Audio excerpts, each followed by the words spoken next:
Recent tests reveal that the mummy is 9,000 years old. That's 3 times older than any other mummy yet discovered in North America. That news has stunned archaeologists.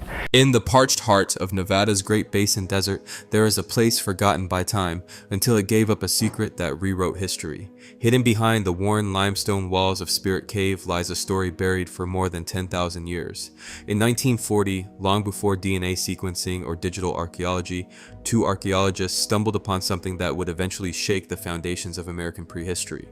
Sydney and Georgia Wheeler, working under the Nevada State Parks Commission, had been surveying the area not for treasure but to protect it from guano mining. Yet what they found inside Spirit Cave wasn't just valuable, it was unprecedented. Nestled within layers of ancient matting, they uncovered the remains of a man. He was wrapped in tightly woven tule reeds, his head and shoulder remarkably preserved thanks to the cave's dry and sterile environment. This was not just a skeleton, this was a mummy. Unlike anything found in the region before, this partially mummified individual bore traces of a world lost to time. Rabbit skin blankets, lined moccasins, reed-based fabrics, items not only functional but expertly crafted. The moccasins were stitched with precision, the mats were layered for insulation, even the positioning of the body suggested ceremony, not haste. Who was this person? A healer? A leader? A mystery thousands of years in the making. But in 1940, carbon dating didn't exist. Based on artifact styles and cultural assumptions, the Wheelers and later researchers estimated the remains were 1,500 to 2,000 years old, a significant find, but nothing revolutionary. A report was filed, artifacts packed, and the body stored in a museum basement in Carson City, and there he stayed, forgotten, untouched, waiting. For nearly 5 decades, the Spirit Cave man remained in the dark, both literally and historically. But the desert holds its secrets well, and sometimes the past just needs the right moment to rise again, until science came knocking, until a mummy rewrote the past. Sometimes the future has to catch up before the past can speak. For nearly 50 years, the Spirit Cave mummy lay silently in storage, boxed away at the Nevada State Museum in Carson City, his significance obscured by the limitations of 1940s science. But the 1990s brought a wave of new tools, new minds, and a renewed curiosity about what had once been overlooked. Among those tools was accelerated mass spectrometry, or AMS, an advanced form of radiocarbon dating capable of measuring the age of organic material with staggering precision, even from the tiniest of samples.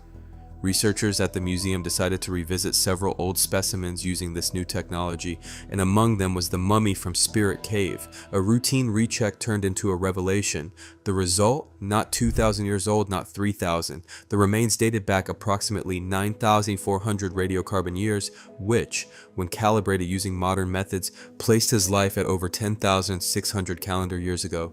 That discovery instantly vaulted him into the record books as the oldest known natural mummy ever found in North America.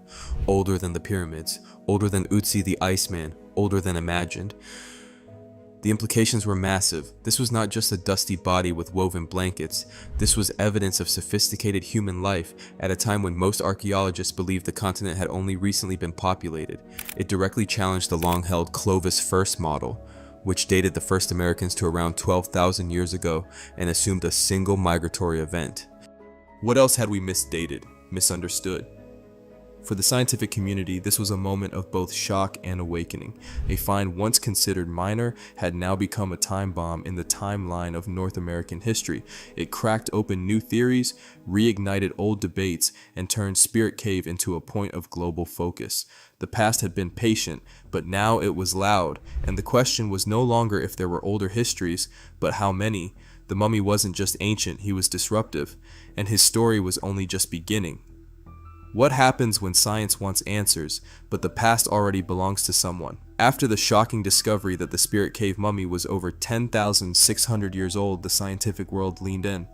But so did the spiritual world, specifically the Falun Paiute Shoshone tribe, whose ancestral roots run deep into the soil surrounding Spirit Cave. This was not just an ancient body to them, it was family. Spirit Cave is located on federal land, managed by the Bureau of Land Management, BLM. And while scientists were eager to conduct DNA testing to trace the origins of this ancient individual, the tribe saw it differently. To them, any further testing, especially the extraction of genetic material, was a violation, desecration. Science saw data, the tribe saw a burial.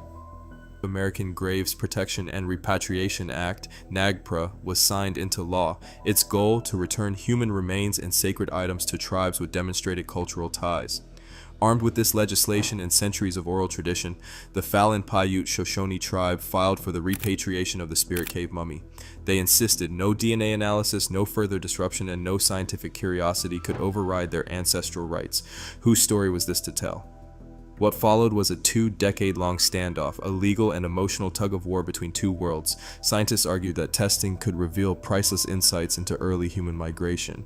The tribe stood firm. Spiritual beliefs and cultural continuity came first. The standoff played out in courtrooms, laboratories, and headlines around the world. Facts clashed with faith. And yet in that conflict, something deeper emerged. This wasn't just a battle over bones, it was a reckoning over who gets to define history. The Spirit Cave mummy had become more than a relic. He was a bridge between past and present, science and tradition. Neither side wanted to give up, but both had something to gain, and it would take years of tension, patience, and trust to find a path forward, until one side opened a door, and history walked through. Sometimes, one test is all it takes to settle centuries of questions.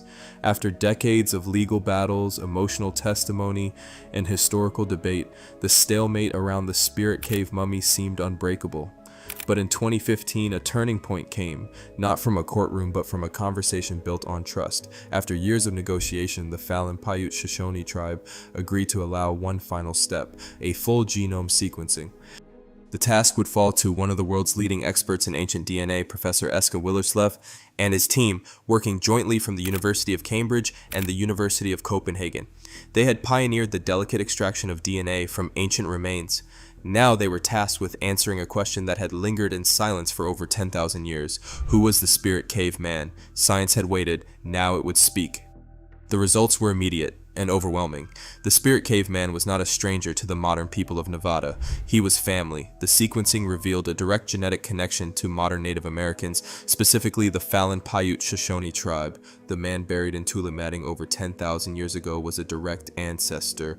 Oral tradition wasn't just belief, it was memory. The findings shattered the idea once held by some scientists that these remains belonged to a distinct, unrelated population. The DNA confirmed what indigenous people had been saying all along: they had always been here. And with that, centuries of erasure began to shift. The story of migration, settlement, and heritage in the Americas would have to be rewritten. The Clovis first theory cracked wide open. For archaeologists and anthropologists, the confirmation forced a reevaluation of human history across the continent. For the tribe, it was a restoration of truth, one backed not just by belief, but by science itself. In those strands of ancient DNA, something powerful was found, not just data, not just ancestry, recognition. And with recognition came a final chapter, one of return, one of homecoming. Some stories don't end, they return. After the DNA results confirmed that the Spirit Cave man was a direct ancestor of the Fallon Paiute Shoshone tribe, there was no longer any scientific or legal ground to stand on. In 2016, after more than 75 years of silence, study, and struggle, the remains were officially repatriated to the tribe under the guidelines of NAGPRA. But this return wasn't just about compliance, it was about closure. 2 years later, in 2018, the tribe held a private reburial ceremony. No cameras, no public spectacle, just family, tradition, and the final act of respect for a man who had waited over 10,000 years to come home. He wasn't an artifact anymore, he was an ancestor. In that moment, Spirit Caveman became more than a historical figure. He became a symbol, a reminder that science and tradition, while often at odds, can eventually meet with grace. His journey had passed through labs, legal battles, and headlines, but it ended in sacred ground. This wasn't just repatriation, it was restoration. For scientists, his burial didn't close the book, it opened new chapters.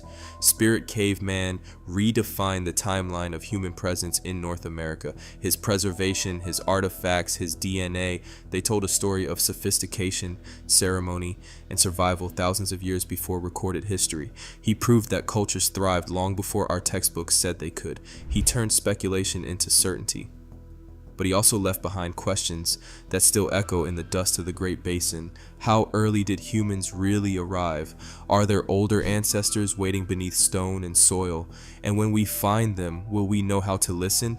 The Spirit Caveman didn't just rewrite history, he reminded us of something deeper, that the past is not gone, it's alive in memory and blood and story, and sometimes in silence it waits to be found, and finally to be understood.